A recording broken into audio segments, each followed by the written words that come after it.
Hello friends, बहुत बहुत स्वागत है मेरे YouTube channel expression Anuradha Singh पर। और आज मैं एक बहुत ही महत्वपूर्ण बात लेके आपके सामने आई हूँ, क्योंकि मैं एक टीचर हूँ और स्टूडेंट से मैं लगातार जुड़ी ही रहती हूँ। तो मेरे मन में एक प्रश्न उठता है कि क्या हम अगली पीढ़ी के सामने कुछ आदर्श प्रस्तुत कर पाए हैं। जैसे कि आप मेरे पीछे देख रहे हैं, ये मेरे पिताजी की तस्वीर है जो कि इंडियन एयरफोर्स में थे और उन्हें विशिष्ट सेवा पदक और प्रेसिडेंट मेडल भी मिला था। और जहाँ पे भी हम जाते थे, यानी कि मेस में कोई पार्टी हो या किसी के घर जाते थे, तो वहां पे हमें ये सारे किस्से सुनने को मिलते थे कि हमारे फादर कितने ईमानदार और कितने हार्ड वर्किंग थे, कितने परिश्रमी थे और क्या क्या स्ट्रैटेजीज यूज करते थे कि वो अपने अंडर जितने भी लोग होते थे उनसे कैसे काम लेते थे और वो खुद भी कितना काम करते थे। तो बचपन से ही मेरे दिमाग में एक सपना आया कि जैसे उन्हें प्रेसिडेंट मेडल मिला, ऐसे मुझे भी कोई बड़ा पुरस्कार मिले, मैं भी कोई ऐसा काम करूं। यानी कि ये हुआ कि मेरे पिताजी ने मेरे सामने आदर्श प्रस्तुत किया। लेकिन क्या हम प्रस्तुत कर पा रहे हैं अपने बच्चों के सामने आदर्श? मैं कुछ किस्से बताना चाहती हूँ जो स्टूडेंट से बात करने के बाद मुझे पता चले और मुझे बड़ा अजीब सा लगा कि हम क्या क्या हम दिखा रहे हैं अपने बच्चों को। आपने अक्सर देखा होगा कि जैसे कि पेरेंट्स अपने बच्चों के सामने अपनी चालाकी के, अपनी धूर्तता के किस्से सुनाते हैं।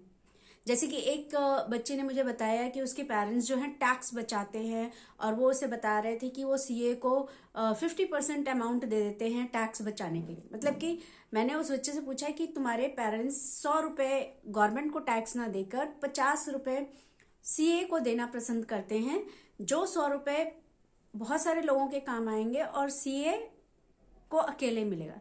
यानी कि वो अपनी गलत कामों को भी बड़ा महानता का एक दर्जा देते हुए बच्चों के सामने बताते हैं। एक और इसी तरह का उदाहरण मैं देती हूँ कि एक बच्चे ने मुझे बताया कि वो बहुत कम उम्र का है, 15-16 साल का। वो कहता है मैं ड्राइविंग करता हूँ, मुझे बड़ा शौक है ड्राइविंग का। मैं कार भी ड्राइव करता हूँ। तो मैंने बोला लेकिन तुम्हारे पास तो लाइसेंस नहीं है, तुम कार कैसे ड्राइव कर सकते हो? तो कह रहे जब मेरे फादर पीछे बैठे होते हैं तब मैं ड्राइव करता हूँ। तो मैंने कहा कि अगर आपके फादर भी गाड़ी में है और अगर तब भी आप ड्राइव कर रहे हो तो वो इलीगल है, और अगर आपको ट्रैफिक पुलिस ने पकड़ लिया तो उसने बड़े हंस के बताया कि मेरे फादर ना बहुत अच्छे तरीके से इन सब प्रॉब्लम्स को टैकल कर लेते हैं, और अगर कोई मिल भी जाए या किसी ने कोई कुछ कहा भी तो मेरे फादर बड़े अच्छे से ना उनको मना लेते हैं। और मतलब उसका इनडायरेक्टली जो कहने का मतलब था वो ये था कि मेरे फादर बहुत अच्छे से रिश्वत दे लेते, उनमें कुशलता इसमें। तो बड़ा अजीब सा ही लगा मुझे। और फिर एक और मैं आपको उदाहरण देती हूँ। वैसे तो ये हंसने की बात नहीं है। क्या होता है कि एक स्टूडेंट है, उसके फादर जीएम या मतलब अच्छी पोस्ट पे हैं किसी कंपनी में। तो मैंने उसको एक मोटिवेट करने के लिए कहा कि देखो तुम अपने फादर की तरह मेहनत करो, तुम्हारे फादर इतनी ऊंची पोस्ट पे। तो उसने कहा कि मेरे फादर ऊंची पोस्ट पे हैं लेकिन वो मेहनत नहीं करते। तो मैंने बोला ऐसे क्यों?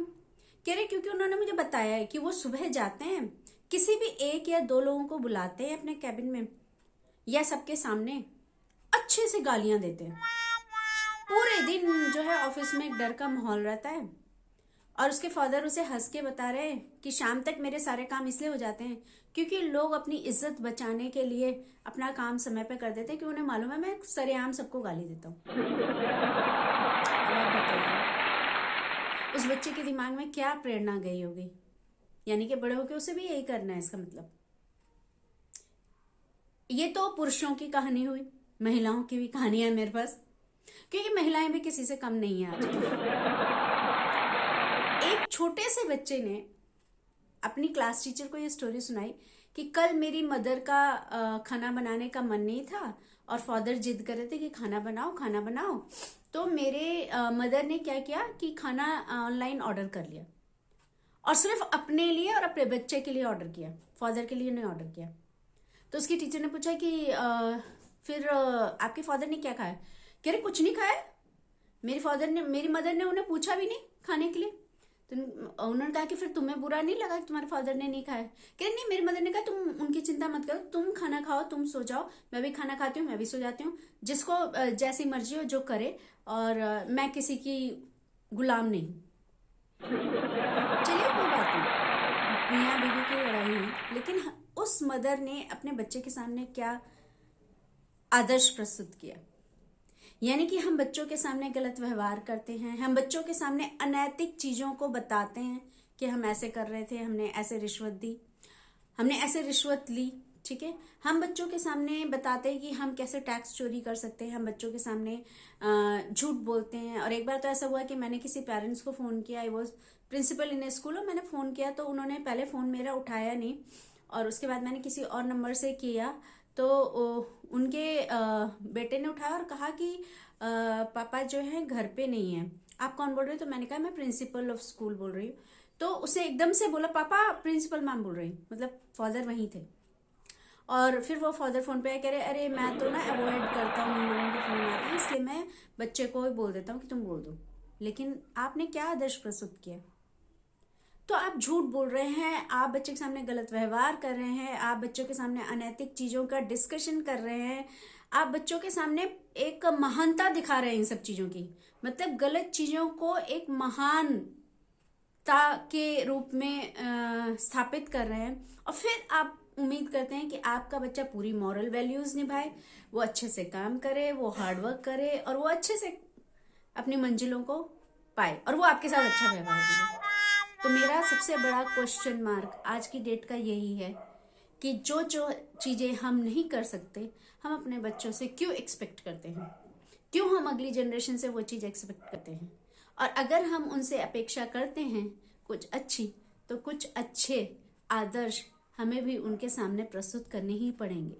और मैं अपने आप को बहुत भाग्यशाली या बहुत खुशकिस्मत समझती हूँ कि मुझे ऐसा आदर्श अपने माता पिता के रूप में हमेशा मिला, और मैंने उसे पूरे जीवन अपनाने की कोशिश की। बहुत बहुत धन्यवाद। आशा है आपको मेरा वीडियो पसंद आया होगा। यदि पसंद आया तो मेरे चैनल को सब्सक्राइब जरूर करिए। Thank you so much.